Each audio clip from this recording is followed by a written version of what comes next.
बिस्मिल्लाहिर्रहमानिर्रहीम। खाना काबा को कौन और कब गिराएगा? अजीज दोस्तों, खाना काबा मुसलमानों के दिलों की धड़कन। सारी जिंदगी जो शख्स रोजाना 5 बार काबा शरीफ की तरफ रुख होकर नमाज पढ़ता हो, उसका जी क्यों नहीं चाहेगा कि जिस रुख पर मैं नमाज पढ़ता हूँ उस काबे का दीदार भी नसीब हो जाए। अब आप जरा तसव्वुर कीजिए कि काबा शरीफ जो अल्लाह का घर है और जिसकी हिफाजत की जिम्मेदारी भी खुद अल्लाह ताला ने ली है, और जिस जगह से सारी दुनिया के मुसलमान बहुत मोहब्बत करते हो, अगर कोई शख्स उसे गिरा दे तो क्या कैफियत होगी, कैसा लगेगा, कितना शौक लगेगा, कैसा मंजर होगा। जी हाँ, ऐसा भी वक्त इस दुनिया ने देखना है, क्योंकि इस बारे में रसूलुल्लाह सल्लल्लाहु अलैहि वसल्लम ने फरमाया कि क़यामत की सबसे बड़ी निशानी यह है कि एक आदमी मक्का में दाखिल होगा जो कि खाना काबा को गिरा देगा और उसके टुकड़े करके समंदर में फेंक देगा। फिर आपने उस आदमी की निशानी बताई। दोस्तों, इस वाक़ये की तफसील से पहले मैं आपको बताता चलूं कि जब यमन के बादशाह अब्राहा ने खाना काबा को गिराने की कोशिश की थी तो उसका क्या हश्र हुआ था। हुजूर अकरम सल्लल्लाहु अलैहि वसल्लम की पैदाइश से सिर्फ 25 दिन पहले यमन का बादशाह अब्राहा हाथियों की फौज लेकर काबा शरीफ को ढाने के लिए मक्का पर हमलावर हुआ था। उसका सबब यह था कि अब्राहा ने यमन के दारुल सल्तनत सुना में एक बहुत ही शानदार और आलीशान गिरजाघर बनाया और ये कोशिश करने लगा कि अरब के लोग बजाय खाना काबा के यमन आकर उस गिरजाघर का हज किया करे। जब मक्का वालों को ये मालूम हुआ तो कबीलाए कनाना का एक शख्स गैज़ो गज़ब में जल भुनकर यमन गया और वहां के गिरजाघर में बहाना बनाकर घुस गया और उसको नजासत गंदगी से लथपथ कराया। जब अब्राहा ने ये वाकया सुना तो वो तैश गुस्से में आपे से बाहर हो गया और खानाए काबा को ढाने के लिए हाथियों की फौज लेकर मक्का पर हमला कर दिया और उसकी फौज के अगले दस्ते ने मक्का वालों के तमाम ऊँटों और दूसरे मवेशियों को छीन लिया। इसमें 200 या 400 ऊँट अब्दुल मुत्तलिब के भी थे। हजरत अब्दुल मुत्तलिब को इस वाक़ये से बड़ा रंज पहुंचा। चुनाचे अब्राहा से आप इस मामले में गुफ्तगू करने के लिए उसके लश्कर में तशरीफ ले गए। जब अब्राहा को मालूम हुआ कि कुरैश का सरदार उससे मुलाकात के लिए आया है तो उसने आपको अपने खेमे में बुला लिया, और जब अब्राहा ने हजरत अब्दुल मुत्तलिब को देखा कि वह एक बुलंद कामत रोबदार और निहायत ही हसीनो जमील आदमी है जिनकी पेशानी पर नूर जाहो जलाल चमक रहा है, तो सूरत देखते ही अब्राहा मरूब हो गया और बेइख्तियार तख्ते शाही से उतरकर आपकी ताज़ीमो तकरीम के लिए खड़ा हो गया और अपने बराबर बिठाकर दरियाफ्त किया कि कहिए सरदारे कुरैश, यहाँ आपकी तशरीफ आवरी का क्या मकसद है। हजरत अब्दुल मुत्तलिब ने जवाब दिया कि हमारे ऊँट और बकरियां वगैरह जो आपके लश्कर के सिपाही हाँक लाए हैं, आप उन सब मवेशियों को हमारे सुपुर्द कर दीजिए। ये सुनकर अब्राहा ने कहा कि ए सरदारे कुरैश, मैं तो ये समझता था कि आप बहुत ही हौसलामंद शानदार आदमी हैं, मगर आपने मुझसे अपने ऊँटों का सवाल करके मेरी नज़रों में अपना वकार कम कर दिया है। ऊँट और बकरियों की हकीकत ही क्या है? मैं तो आपके काबा को तोड़फोड़ कर बर्बाद करने के लिए आया हूँ, आपने उसके बारे में कोई गुफ्तगू नहीं की।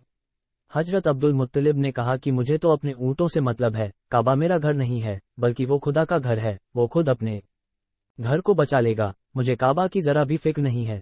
ये सुनकर अब्राहा अपने फिरौनी लहजे में कहने लगा कि ए सरदारे मक्का सुन लीजिए, मैं काबा को ढाकर उसकी ईंट से ईंट बजा दूंगा और रूए जमीन से उसका नामो निशान मिटा दूंगा, क्योंकि मक्का वालों ने मेरे गिरजाघर की बड़ी बेहुरमती की है, इसलिए मैं उसका इंतकाम लेने के लिए काबा को मिस्मार तबाह कर देना जरूरी समझता हूँ।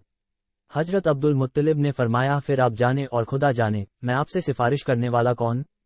इस गुफ्तगू के बाद अब्राहा ने तमाम जानवरों को वापस देने का हुक्म दे दिया और अब्दुल मुत्तलिब तमाम ऊँटों और बकरियों को साथ लेकर अपने घर चले आए और मक्का वालों से फरमाया कि तुम लोग अपने अपने माल मवेशियों को लेकर मक्का से बाहर निकल जाओ और पहाड़ों की चोटियों पर चढ़कर दरारों में छुपकर पनाह लो। मक्का वालों से ये कहकर फिर खुद अपने खानदान के चंद आदमियों को साथ लेकर खाना काबा में गए और दरवाजे का हल्का पकड़कर इंतहाई बेकरारी और गरियाव जारी रोकर के साथ दरबारे इलाही में इस तरह दुआ मांगने लगे, ऐ अल्लाह, बेशक हर शख्स अपने अपने घर की हिफाजत करता है, लिहाजा तू भी अपने घर की हिफाजत फरमा और सलीब वालों और सलीब के पुजारियों ईसाइयों के मुकाबले में अपनी इताअत शुआरों की मदद फरमा।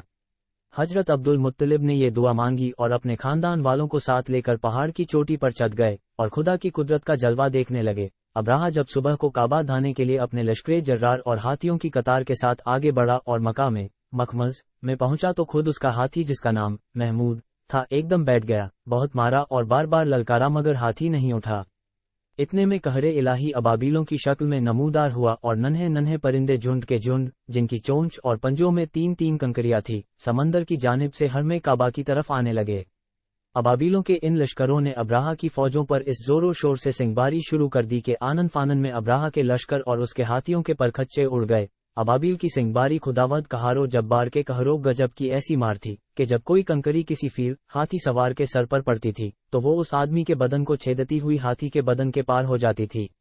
अब्राहा की फौज का एक आदमी भी जिंदा नहीं बचा, और सब के सब अब्राहा और उसके हाथियों समेत इस तरह हलाको बर्बाद हो गए कि उनके जिस्मों की बोटियां टुकड़े टुकड़े होकर जमीन पर बिखर गईं।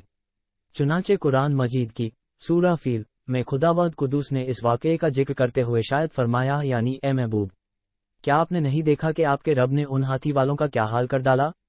क्या उनके दावों को तबाही में ना डाला और उन पर परिंदों की टुकड़ियां भेजी ताकि उन्हें कंकर के पत्थरों से मारें, तो उन्हें चबाए हुए भूस जैसा बना डाला?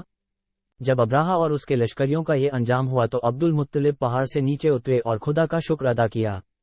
उनकी इस करामत की दूर दूर तक चर्चा हो गई और तमाम अहले अरब उनको एक खुदा रसीदा बुजुर्ग की हैसियत से काबिल एहतराम समझने लगे। तो दोस्तों, अब आपको उस वाक़ये के बारे में बताते हैं जो क़यामत के नज़दीक पेश आएगा और जिसके बारे में हजरत मोहम्मद मुस्तफ़ा सल्लल्लाहु अलैहि वसल्लम ने फरमाया था। अल्लाह पाक का आप सल्लल्लाहु अलैहि वसल्लम पर खास करम यह है कि आप सल्लल्लाहु अलैहि वसल्लम को अल्लाह पाक ने तमाम उलूम अता फरमाए जिनका तसव्वुर हमारा इंसानी ज़हन कभी नहीं कर सकता। जो बात हमारे नबी ने फरमा दी वो पूरी होकर रहेगी। अल्लाह पाक इरशाद फरमाता है, और वो यानी नबी कोई बात अपनी ख्वाहिश से नहीं करते, वो वही कहते हैं जिसकी उन्हें वही की जाती है। अल्लाह के इल्म के समंदर के मुकाबले में नबी अकरम का इल्म एक कतरा है, मगर आपका ये कतरा तमाम मखलूक के लिए एक समंदर के बराबर है। दोस्तों, अगर वीडियो अच्छी लगी हो तो वीडियो को लाइक करके चैनल को सब्सक्राइब करें। मिलते हैं नेक्स्ट वीडियो में, तब तक के लिए खुदा हाफिज।